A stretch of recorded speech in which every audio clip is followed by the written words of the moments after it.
지난주에 제가 여러분들에게 말씀드렸던 내용 중에 초대교회 시대에는 예수님만이 나의 주라는 이런 신앙 고백을 하는 것은 그냥 우리가 지금 예수님 믿는다고 고백하는 그런 수준이 아니라 예수님만이 나의 주님이시다. 이런 신앙 고백을 하려면은 자신의 목숨도 걸어야 되고 아울러서 가족들의 목숨까지 함께 걸어야 할 수 있는 그런 고백이었습니다. 그래서 초대교회 시대에 예수님 믿는 사람들이 가장 많이 죽임을 당했던 그 이유가 뭐냐면은 예수님만이 나의 주님이시다, 큐리오스이시다 이렇게 이제 믿고 고백을 했기 때문에 그래서 이 초대교회에 예수님 믿는 사람들이 가장 로마 황제에 의해서 순교를 당했던 것입니다. 하나님 자녀들도 꼭 가져야 될 첫 번째 흔적이 있는데 그것은 바로 예수님 믿는다는 신앙 고백 흔적을 우리가 가지고 살아야 된다. 이 부분에 대해서 말씀을 드렸습니다. 저와 여러분들의 삶 속에서 저는 예수님 믿는 사람입니다. 이런 고백과 더불어서 그 수준에 맞는 그런 삶을 열심히 살아서 예수님이 감동을 받으시면은 저와 여러분들에게 우리 주님께서 놀라운 은혜와 능력도 허락해 주시는 줄로 믿습니다. 오늘도 지난주에 이어서 그리스도의 흔적이 있는가라는 그런 제목으로 우리가 가져야 할 흔적을 우리가 계속적으로 알아보면서 은혜를 나누도록 하겠는데, 첫 번째는 예수님 믿는다는 신앙 고백 흔적이 있어야 되고, 두 번째는 신앙 흔적도 있어야 합니다. 이 세상의 모든 사람들은 두 가지 흔적을 갖고 있는데, 이제 첫 번째는 죄악의 흔적을 많이 가진 그런 사람이 있습니다. 쾌락을 따라서 살고 육체적인 본능을 따라서 살면은 당장은 즐거움도 있고 어떤 육적인 만족감이 있는데 남는 것은 뭐냐? 죄악의 흔적이 충만해지는 거죠. 죄악의 흔적이 충만해질수록 더불어서 어떤 이제 결과가 생겨지느냐면요, 실패의 흔적도 많이 생겨지고 멸망의 흔적도 많이 생겨집니다. 나중에는 건강도 잃어버려야 되고 가정의 행복도 잃어버리게 되고 물질의 부유함에도 심각한 문제가 이제 생겨지게 되는 것이죠. 오늘날 많은 가정들이 갈수록 힘들다고 합니다. 그래서 남편은 남편대로 힘들고 아내는 아내대로 힘들고 부모님은 부모님대로 힘들고 자녀들은 자녀들대로 힘들다고 그래요. 여러분들이 생각하실 때 많은 가정들이 힘들다고 그러는데 가정들이 힘들어져 가는 이유가 뭐라고 생각하십니까? 물질의 궁핍함으로 인해서 의식주 해결이 힘들어서 가정들이 힘들어져 가고 있을까요? 절대 그런 건 아니죠. 여러분, 우리 한국 사회가 얼마나 하나님의 은혜로 먹는 것도 풍성하고 입는 것도 풍성하고 집집마다 자동차 없는 집이 거의 없고 전 세계에서 우리나라처럼 핸드폰을 많이 가지고 사는 민족이 우리 대한민국밖에 없습니다. 요즘은 초등학생들도 웬만하면 핸드폰 가지고 있더라고. 우리나라처럼 먹는 거, 입는 거, 또 이런 기본적인 그 인터넷이라든지 핸드폰 이런 부분에 이 풍성함의 홍수 속에서 우리가 지금 살아가고 있거든요. 그런데 가정들마다 다 힘들다는 거예요. 그러면은 배우지 못하고 또 자녀들을 가르치지 못해서 어떤 지식의 능력이 부족해서 가정들이 힘들어지는 것일까요? 요즘은 이렇게 한 30대 이상만 돼도 웬만하면 다 고등학교는 다 졸업했고 웬만하면 다 대학 이렇게 공부했고, 우리 한국의 이 교육열이 얼마나 대단해요. 진짜 많이 가르쳐줬고 또 많이 배워서 우리는 지식의 홍수 시대에 살고 있습니다. 자, 가정들이 힘들다고 그러는데 가정들이 힘들어져 가는 진짜 이유는 어떤 물질의 궁핍함도 아니고 또 배우지 못한 것도 아니라는 거죠. 그러면은 여러분들이 생각하실 때 가정들이 힘들어져 가는 진짜 이유가 뭐라고 생각하세요? 왜 가정들마다 힘들다고 그러는 거예요? 여러분들 가정은 안 힘드셔? 다 보면 힘들다고 그러시잖아요. 예? 그러면 진짜 힘든 이유가 뭐라고 생각하세요? 이게 아주 중요한 문제거든요. 가정들이 힘들어져 가는 진짜 이유는 가치관 변질로 가족들 삶에 죄악 흔적들이 충만해져 가고 있기 때문에, 그래서 지금 우리도 모르게 다 가정들이 막 힘들다고 하는 겁니다. 예? 마음도 세속화되어져 가고 있고 정신도 신앙도 너무 빠르게 세속화가 되어가고 있기 때문에, 그러다 보니까 가치관 변질로 가족들 삶에 충만해지는 죄악의 흔적 때문에 지금 가정의 행복도 가정의 축복 뿌리가 우리도 모르게 병들어가고 썩어가고 있다는 거죠. 지금 갈수록 청소년들의 이 가치관 변질이 심해지고 젊은 세대들의 가치관 변질이 정말로 많이 지금 안 좋은 쪽으로 이렇게 변화되고 있는데, 지금 청소년과 젊은 세대들의 가치관 변질이 그렇게 지금 빨라지는 가장 큰 원인이 뭐라고 여러분들은 생각하십니까? 왜 우리 자녀들이 안 좋은 쪽으로 자꾸 이렇게 변질되어 가는 거예요? 그 원인이 여러분 뭐라고 생각하세요? TV, 영화, 아니면 왜 그럴까요? 그것은 부모님의 삶이 너무 세속화되어져 있기 때문이라는 거죠. 부모님이 죄악의 광풍과 세속화의 광풍을 일으키면서 막 부모님들이 먼저 급속도로 변질이 되니까 자녀들도 부모님들이 일으켜놓은 그런 죄악의 광풍과 이 세속화의 광풍에 너무 막 급속도로 휩쓸려 간다는 거죠. 부모는 지금 죄악의 진흙탕 속에 있으면서 자녀들 보고, 야, 이놈아, 응? 아빠처럼 이렇게 술 먹으면 안 돼. 이놈아, 이렇게 아버지 바르게 마시지. 본인은 이빨 먹고 아버지처럼 술 마시면 안 된다. 그러면은 아들이 막 감동 받을까 어떻게 할 것 같아요? 자녀들이 알았다고 대답은 할지 몰라도 이미 부모님들이 죄악의 진흙탕 속에서 거기에서 막 생활하시면서 자녀들 보고 잘 살라고 그러니까 자녀들이 아버지 무서우니까 알았다고 대답은 할지 몰라도 자녀들은 더 이제 심한 죄악, 진흙탕 속으로 들어가는 거거든요. 그래서 현대 가정들이 갈수록 힘들어지는 이유가 무엇이냐?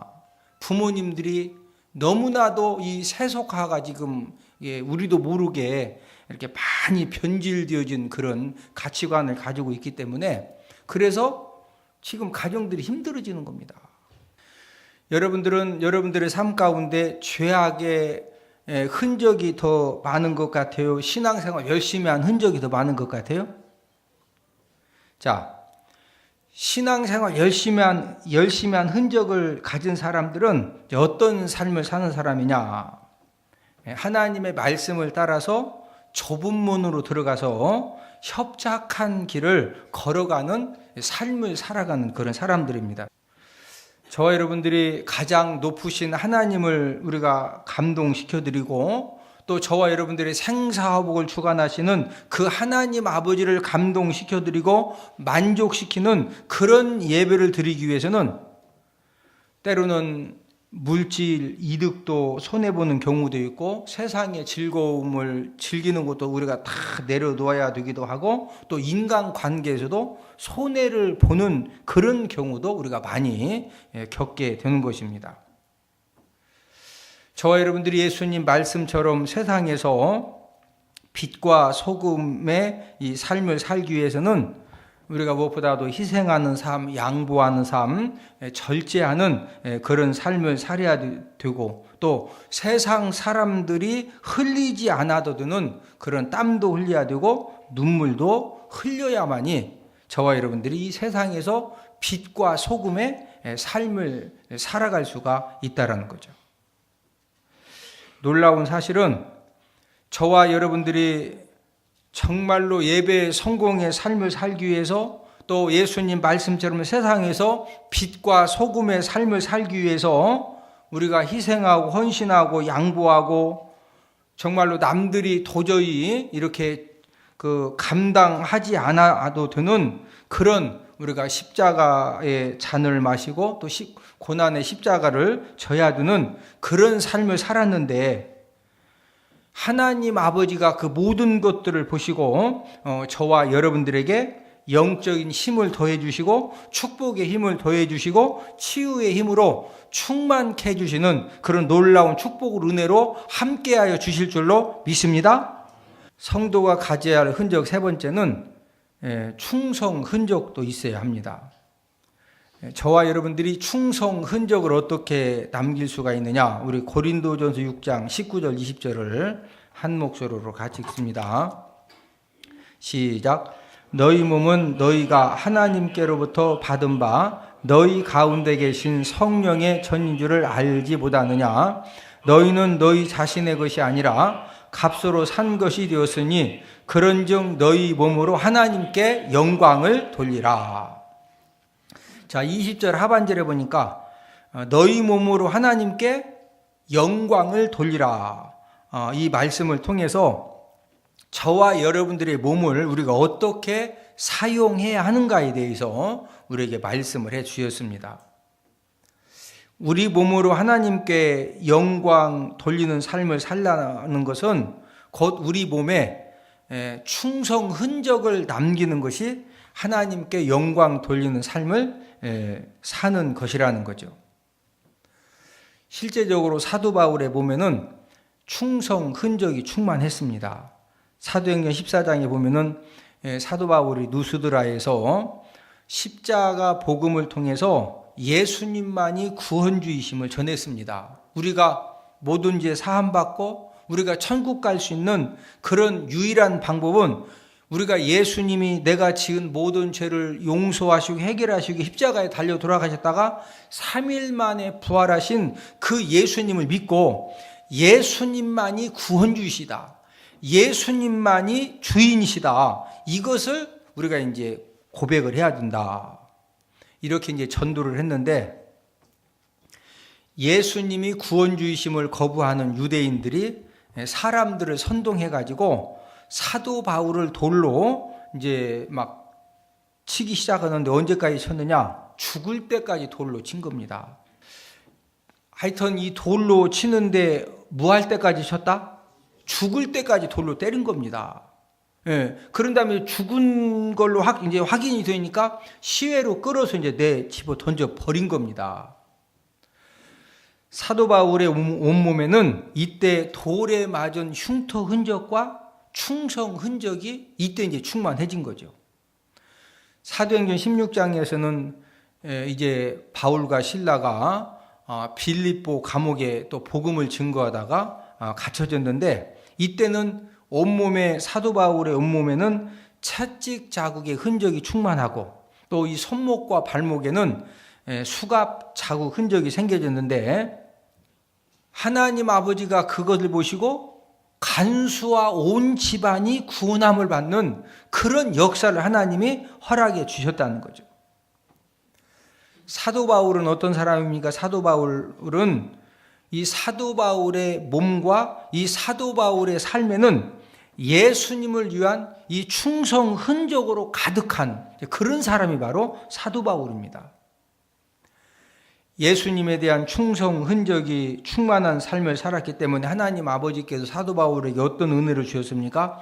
신약 성경 13권을 기록하는 위대한 일을 하나님이 맡겨주셨고, 또 지금 기독교 2000년 역사에 최초 선교사로 파송되는 그런 엄청난 일도 하나님이 맡겨주셨고, 또 사역 현장에 사도 바울이 가서 복음을 증거하고 또 사역을 할 때마다 예수님께서 치유의 능력으로 또 귀신들이 떠나가는 그런 축사의 능력을 하나님 아버지가 충만하게 허락해 주신 겁니다. 그래서 이 사도 바울의 앞치마나 손수건만 갖다가 이렇게 얹어도 막 귀신이 떠나가고 암병이 다 쏟아지는 그런 놀라운 역사를 하나님 허락하신 것은 사도 바울의 삶과 사도 바울의 몸에는 뭐가 충만했다? 충성 흔적. 무슨 흔적? 충성 흔적. 얼마나 충성 흔적이 충만했다? 찻집 자국, 수갑 자국, 막 돌에 맞은 흉터 자국, 이런 그 충성 흔적이 충만했기 때문에 하나님께서도 이런 사도 바울에게 엄청난 은혜를 주셨다는 거죠.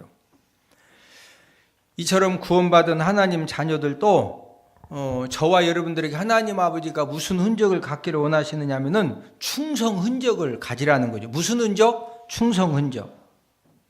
예수님께서 최후 심판날에 저와 여러분들의 손을 만지시면서 예수님을 위해서 주님의 몸된 교회를 위해서 충성 봉사한 흔적을 이렇게 찾는다면은 여러분들은 예수님에게 예수님 저 보세요. 저 이렇게 교회 일을 위해서 또 예수님 위해서 이러다가 제가 이렇게 흔적을 갖게 되었습니다.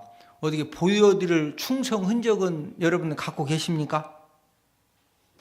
하나님이 허물 많은 아브라함을 믿음의 조상 축복의 통로로 삼으신 이유가 무엇이냐? 자, 아브라함은 자기가 살려고 자기 아내를 몇 번씩 누이 동생이라고 거짓말하고 속이고 내주죠? 2번씩. 그런데 이런 아브라함이 무슨 조상? 믿음의 조상. 무슨 통로? 축복의 통로로. 아니 어떻게 이런 아브라함을 하나님이 믿음의 조상으로 축복의 통로로 삼으셨을까? 그 해답이 느헤미야 9장 7절 8절에 보면 기록이 되어 있는데, 자 우리 느헤미야 9장 7절 8절 함께 읽습니다. 시작. 주는 하나님 여호와시라. 옛적에 아브라함을 택하시고 갈대아 우르에서 인도하여 내시고 아브라함이라는 이름을 주시고 그의 마음이 주 앞에서 충성됨을 보시고 그와 더불어 언약을 세우사 가나안 족속과 헷 족속과 아모리 족속과 브리스 족속과 여부스 족속과 기르가드 족속의 땅을 그의 시에게 주리라 하시더니 그 말씀대로 이루셨사오매 주는 의로우심이로 소이다. 자, 8절 상반절에 보니까 그의 마음이 주 앞에서 무함을 보시고 뭐됨을 보시고 충성. 여러분 아브라함은 정말로 인간적으로 허물도 많고 진짜 이 죄인도 순악질 죄인이거든요. 그러나 하나님 아버지가 그런 그 부족함과 또 허물이 있는 아브라함을 택하신 이유는 8절 상반절에 보니까 주 앞에서 충성됨을 보시고, 하나님은 어떤 사람을 존귀하게 여기시느냐? 충성된 사람을 존귀하게 여기시고 하나님은 그 충성된 사람을 통해서 하나님 아버지의 크고 놀라운 그런 역사를 이루어 가시는 줄로 믿습니다. 특별히 하나님은 하나님 일에 충성된 사람을 정말로 존귀하게 여기십니다. 보통 사람은 이제 내가 하는 사업에 대해서 또 내 집안일에 대해서 보통 사람들은 전부 다 충성의 열기가 가득하죠. 근데 문제는 우리가 내가 하는 사업에 어떤 사람이 충성하지 않겠어요? 또 내 집안일에 누가 충성하지 않겠습니까? 그러나 교회 일에 충성한다는 거, 하나님 일에 충성한다는 것은요 절대로 쉽지가 않습니다. 성숙한 믿음이 없고 또 예수님의 십자가 사랑의 포로가 되지 않으면은 우리가 교회 일에 하나님 일에 충성한다는 것은 절대로 쉽지가 않은 겁니다. 예를 들어서 저와 여러분들이 교회 일에 봉사할 때마다 하나님 아버지가 친히 딱 찾아오셔가지고 시급 알죠? 시급. 1시간 카페에서 1시간 일하고 이렇게 편의점에서 1시간 일하면은 시간당 얼마 주는 걸 시급이라고 그래. 시급. 일당 알죠? 일당. 하루 일당 이렇게 되게 이제 그 노동일 하시는 분들은 제가 이렇게 교회 일 해보니까 최하가 10만 원 이상 이렇게 받는 것 같더라고요. 또 이제 월급은 매월 받는 거. 자, 교회 일에 봉사하는 사람에 대해서 하나님 아버지가 매일 오셔가지고 시급을 10배로 주시고 일당을 10배로 주시고 월급을 10배로 주시면은 얼마나 좋을까? 교회 일 막 서로 올라갈 거 아니요? 시급 10배, 일당을 10배. 원래 10만 원인데 10배면 얼마예요? 막 100만 원씩 주는 겁니다. 그냥 하루만 일해도 교회 와서. 그러면은 교회마다 봉사자들 손길이 얼마나 풍성하겠냐고. 제가 이제 그런 생각 해봤어요. 그런데 하나님 아버지가 시급을 10배로, 월급을 10배로, 일당을 10배로 주시면은요, 교회 안에 이제 문제가 심각해집니다. 아니, 목사님 좋은 거 아닙니까? 왜 문제가 심각해지는 겁니까? 교회도요, 할 일은 한정되어 있는데, 10배씩 주니까 서로 안 하려고 그래, 서로 하려고 그래, 사람이. 나 같아도 서로 하려고. 10배라니까, 10배? 아니, 하루 가서 다른 데 가면 10만 원인데 교회 와서 하루 오면 100만 원이요. 나부터도 하려고 그러지. 그러면 이제 교회 할 일은 한정되어 있고, 교회에서 봉사하겠다고 한 사람은 막 넘쳐나면은요, 봉사자로 선정된 사람은 10배 받으니까 얼마나 감사합니까? 막 감사, 할렐루야, 감사한데, 봉사자로 선정되지 못한 사람들이 훨씬 많거든요. 그러면은, 맞아, 나가 부족하니까 우리 권사님은 이렇게 잘 선정되셨어. 나야 부족하니까 나 그냥 이렇게 시장 가서 내가 일해야지. 그러시고서 시험 드실 것 같아. 아니, 교회에서 시급, 월급, 일당을 10배로 주는데 선정된 사람 2명 선정되고 8명 20% 선정되고 80% 선정 안 돼서 선정 안 되신 분들이 막 그걸 잘 받아야 된다, 상처받고 시험 든다? 그러면 이제 어디 가야 된대야? 열받아가지고, 대전은 복교에서 시급 일당 10배 준다 안 시켜줬다고? 그러면 이제 교회마다 다 그러면은 다 시험 들어가지고 문제가 심각해져요, 안 심각해져요? 그래서 하나님은 교회를 하실 때 어떻게 하시느냐? 하나님 아버지 일에 자원하는 헌신자와 봉사자 손길을 통해 하나님 일하시는 겁니다. 할렐루야.